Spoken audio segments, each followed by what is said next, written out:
the rules of the mock trial competition? I do. Please have a seat. State your full name and then spell your last name. My name is Riley McAllister, McAllistr. All right, and if we could get introductions, your real name, Brady McCartney. okay, and Elizabeth Cook. Elizabeth Cook. And while we're doing it, who's going to be crossing? Carter Dean. Mr. Carter Dean. Ewing, got it. All right, thank you, please proceed. State your name and tell us about yourself. My name is Riley McAllister, and I'm the principal at Rosewood High School. Your school had a drug dealing problem, correct? That is correct. Objection, Your Honor. Leading question. Stand. Move to strike. Strike one. What have you done to combat the problem? I've taken extensive courses in dealing with drug problems in schools, and I started giving presentations about it, starting with the first period band. Why did you start with the band?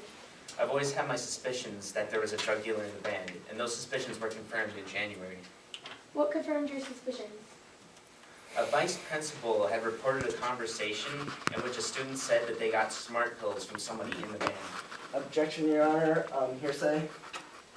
Which part?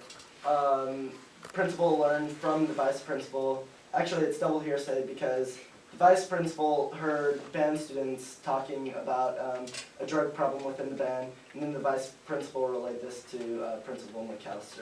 Okay, are these statements hearsay? No, because it's not offered for the truth of the matter. What's it offered for? Substitute comp. Okay, I'm going to sustain the objection. Move to strike the testimony. If there was an answer, it is stricken. What did you do in response? I had Officer Doherty go undercover to find the drug dealer. Did anything happen on March 27th?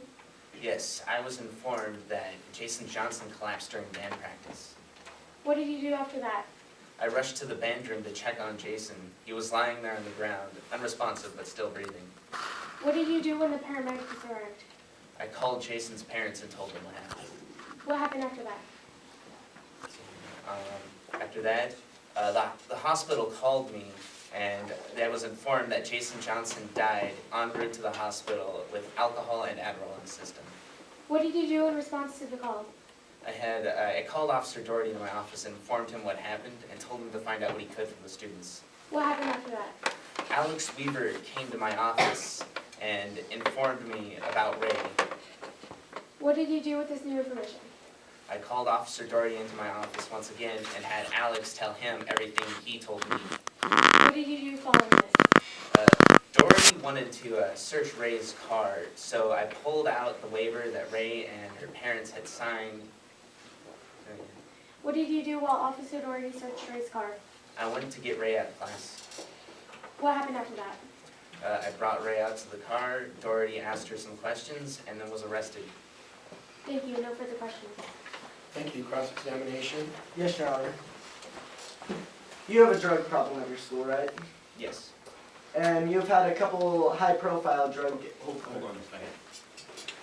Didn't you object to that question being asked if there was a drug question Yeah. of this very witness? Uh-huh. Okay, I'm gonna strike that question. I'm gonna object to that from the bench's own volition to strike that. Go on with your next question. Okay, and you have had a couple high-profile drug dealing incidents at your school, right? Yes. And these shine a negative light on your school, I correct? do. In addition, you've had 6 drug-related incidences in the past year alone. Yes. And in your opinion, this was 6 incidents too many. Yes. So you made it a priority to end on-campus drug dealing. Yes. It was such a high priority to you that you took extensive professional development courses dealing with students' drug activity. Yes, I did take courses. And you went so far as to ask the Rosewood County Police Department to provide you with an undercover officer on your campus. Yes, I did. So it is fair to say that you were desperate to end the drug problem at your school. Well, yes, I did want to end the drug problem on my school. It's a crime. And you had a bias against the marching band prior to the arrival of Officer Doherty, didn't you? Yes. You told the officer to focus specifically on the marching band, right? Yes, that's where I believe the drug dealer was. And you believe this because you seem to have problems with that group of students? Yes, You believe that the band's accolades made them feel that they could get away with anything. yes, And you decided to give your first speech about the dangers of mixing different drugs to the band members. Is yes, that I correct? did. And you did this because you had just suspicions? Yes, I did. I did it because I had suspicions that the dealer was in the band and from the tip that I got from the vice principal. And you had your suspicions even though none of the previous 6 incidents had involved anyone from the band. Yes, When Alex came to you and told you that Ray was the drug dealer, did you believe he was a reliable source? yes, I did. And when you showed Ray the contents of her car, she denied that any belonged to her, is that correct? Yes, And you found the car unlocked, right? yes, And you knew that Alex had been expelled from a previous school for breaking and entering the cafeteria. yes, she was. And you still considered her a reliable source? Yeah, And you acknowledged that many students have access to prescription drugs, correct? yes, they did. And there are 4,000 students at your school? Yes, So it is fair to say that several students have access to Adderall at your school. yes. And you never questioned what Alex told you. No, I did not. You did not look any further into the case after my client was arrested. No. Thank you, Your Honor. No further questions. Any redirect? No. Okay, thank you. There's a witness case dismissed. Excused, yes, you will be excused. Thank you.